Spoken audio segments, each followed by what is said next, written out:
баҳори соли 1871 ҷавонмарда китоберо гирифта мутолиа намуд.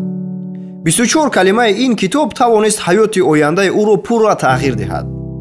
Он вақт ин ҷавон донишҷӯи донишгоҳи тиббӣ буд ва дар беморхонаи Монреал таҷриба меомӯхт. дар изтироб буд ки имтиҳони хатмро чӣ гуна месупорад, оянда чӣ кор мекунаду ба куҷо меравад. он 24 калимае ки ӯ мутолиа намуд кӯмак расонд то табиби машҳуру маъруф ва донишманд гардад. мактаби тиббӣ ҳам кушод. соҳиби унвони профессори шоҳонаи тиббии Оксфорд, баландтарин унвони тиббии империяи Британияи кабир гардид. шоҳи Англия ба ӯ унвони дворянӣ дод. ба дефалташ китоби дуҷилдаи 1466 саҳифагие чоп шуд, ки аз ҳаёти ӯ қисса мекунад. ин шахс сэр Уильям Ослер ном дошт ва он 24 калимае ки мутолиа намуд ба қалами Томас Карлейл тааллуқ дошт. ва ин 24 калима ана ҳамин ҷумлаи зиндагисоз аст.